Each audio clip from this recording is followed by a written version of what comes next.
My Life Between Lives story from Newton Trained Institute practitioners. I see a whole change in the thrust of searching for answers about who we are and why we're here.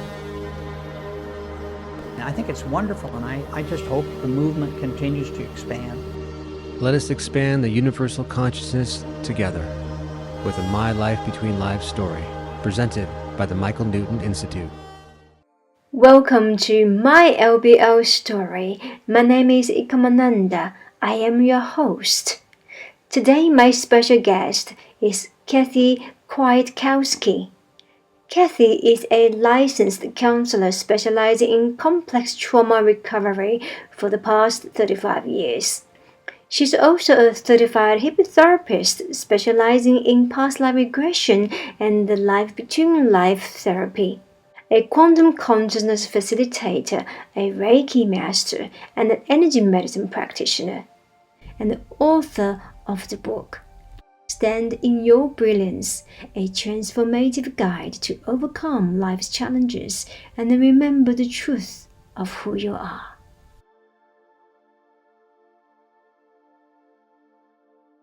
I'm aware that you actually have the Christian and the Lutheran background. How does that actually eventually lead you on to your current spiritual guide journey? Oh, well, yes, I did start out being raised in the Lutheran Church as a Christian. And the bridge for me between Christianity and spirituality was beginning to read books like The Power of Now by Eckhart Tolle, The Immortal Self by Richard Rohr. These are people, Richard Rohr in particular, Christian Catholic priest, who also sees the bigger picture. So that became the bridge for me to begin blending more traditional religion and spirituality. I always was more drawn to the Holy Spirit when you think of the three aspects of Christianity. So, yeah, and it continues to evolve as I work now with people on this. Goal of going through the world from your spirit. I'm starting to resonate more with the Jesus figure and the Christ consciousness. So it continues to evolve and blend in different ways. It sounds like that you had that urge of knowing the truth from a very young age. Yes, well, I always knew the truth that there was something more than just us. I never resonated with, I grew up in a traditional Lutheran church. It was pretty fear, anger based. So I never resonated with the fear aspect of God punishing us. I can remember from a very young age sitting in the pew thinking, no, that's actually not right. So, but the message of God is love. That always resonated for me. You know, I went to vacation Bible school in the summer and we made little crafts that said God is love. And I really feel like that just kept connecting me to the vibration of love, which is what we all are. Yes, I found that quite, wouldn't you doubt it? Why God would punish us? It never made sense to me. It just really didn't. Intuitively as a young child, it just didn't fit with everything else.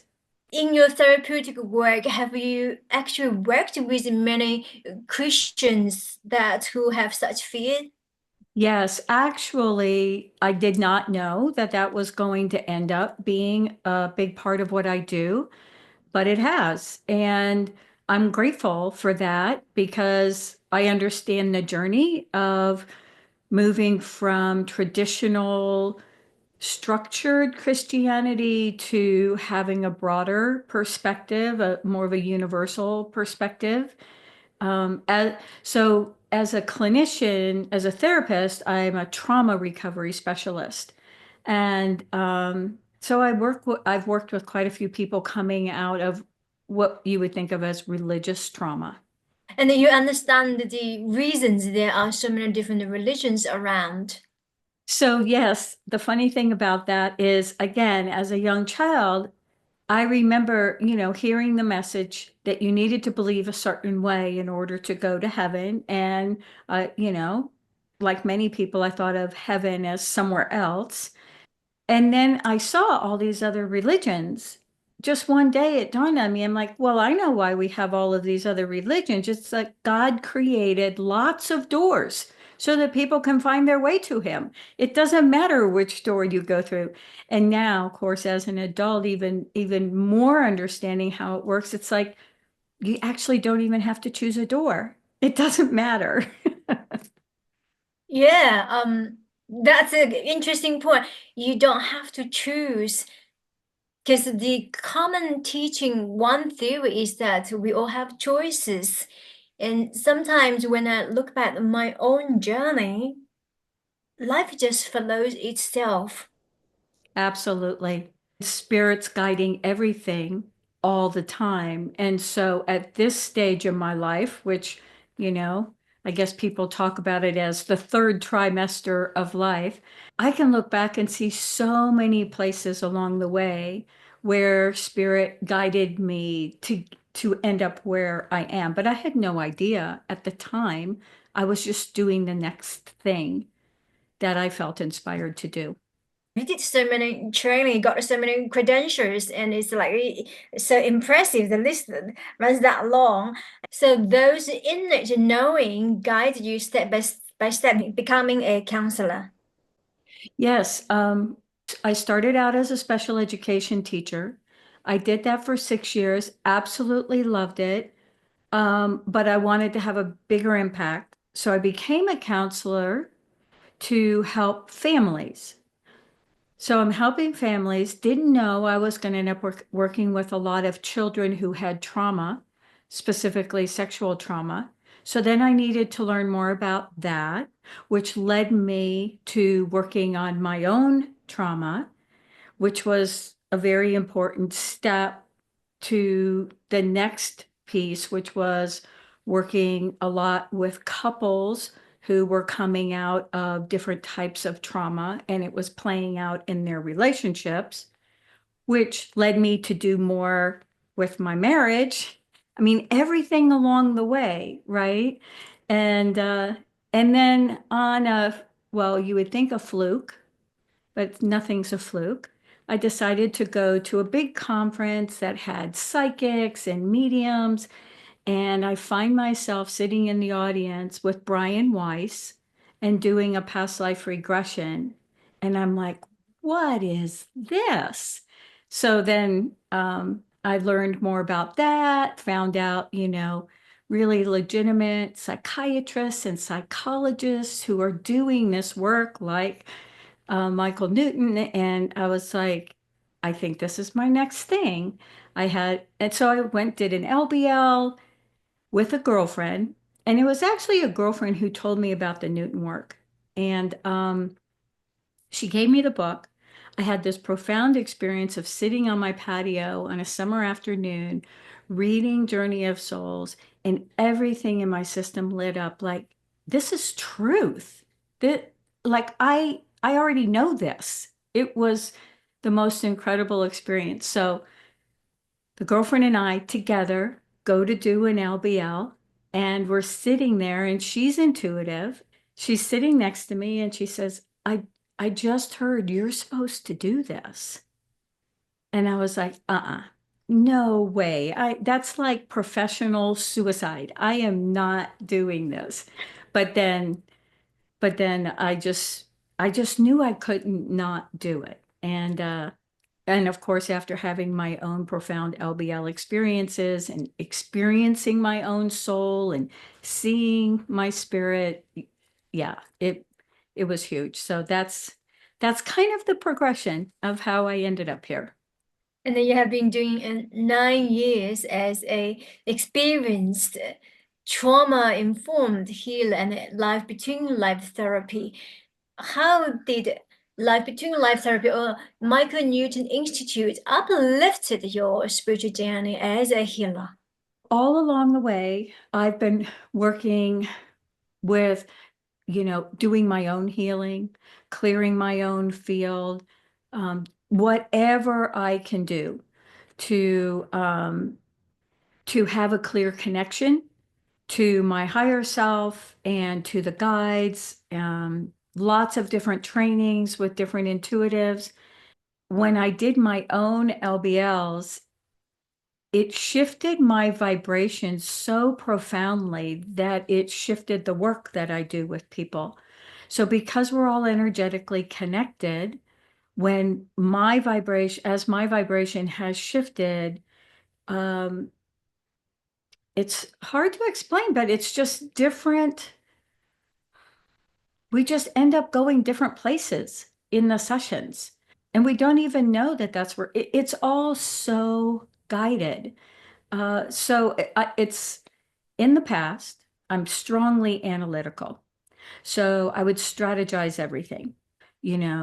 All of my trauma recovery training, there's protocols, and you follow the protocols and you do them in this order. And I don't do that anymore. I do, the protocols are there and they guide us, but what guides us more is the intuitiveness, and it just is, the effects are more profound. I don't know what else to say.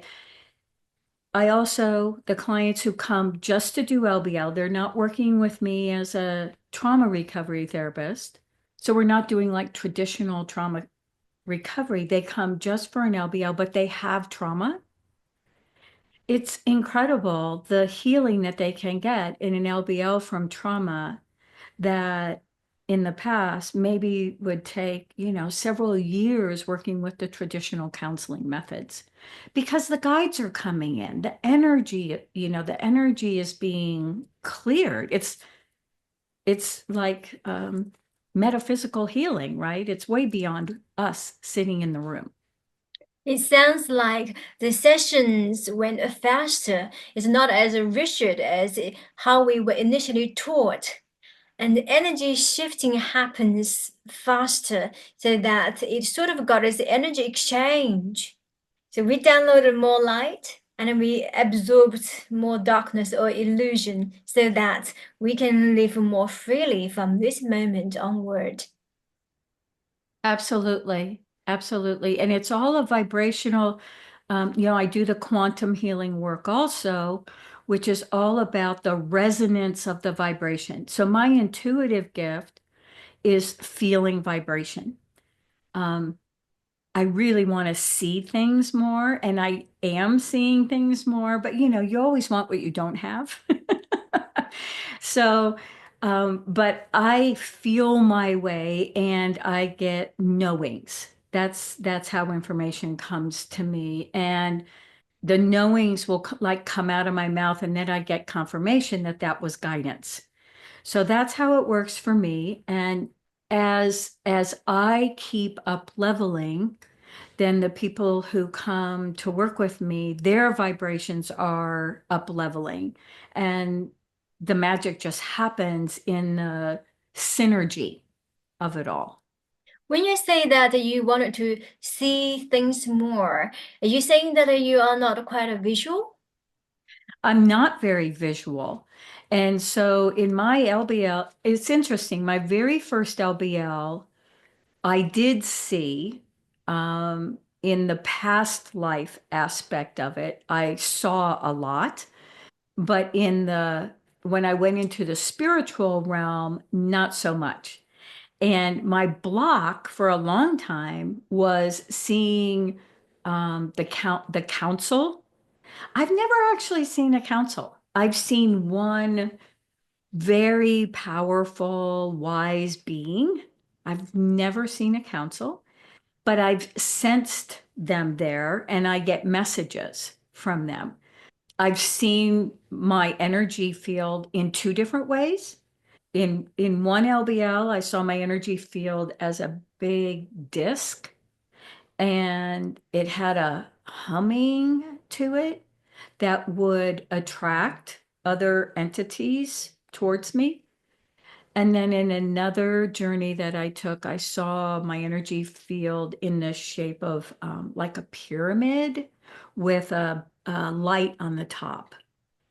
These have been my experiences, but they're so profound because they're so powerful. It really helps you to connect to the power of who you are way beyond who you are as a human. I'm fortunate to be quite a visual, but I guess that you have actually showed many, many people who telling me or telling us, the therapist, I don't see things. They read past life regression, LBO books. Okay, this is what I could see. But not everybody actually see things as what we perceive or conceive as what we can see in the session. And the inner, the knowingness, it's something that's just there. It's a gift that everybody has. Exactly. And I do think it's beneficial that I'm not really visual, because a good portion of the people who come to me, that is a block for them. And it's so easy for me to reassure them that there's so many ways that you can get information, because that's how it works for me, to just trust it, and it's going to come, and there's an ease about it. Once you just relax in and trust it, and it's always there. It's always there. Yes, it is always there. From a counselor to an LBL therapist, do you sense any shift in terms of your clientele? Absolutely. Yes. And that was intentional. I had about 5 years ago, I set the intention that whoever reaches out to work with me would be people who are open to having a broader perspective on healing, put it that way. And so generally, I rarely get phone calls anymore for people who don't fit in that category. I will occasionally still get inquiries for marriage counseling, because I did marriage counseling for years and years.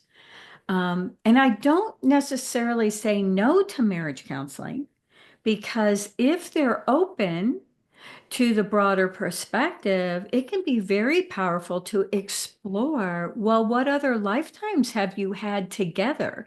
This couple who maybe in their current lifetime is very combative, maybe you've had these, other lifetimes that when you see them, it will help clear the energy around what's happening now in your relationship.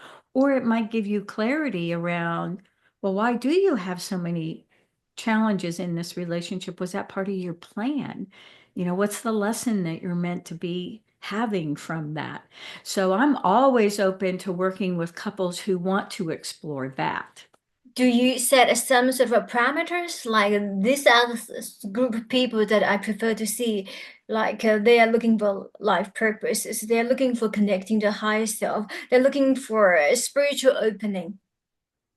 So my main criteria is that you're open to the idea that healing can happen in multiple dimensions, that the healing actually comes from beyond us.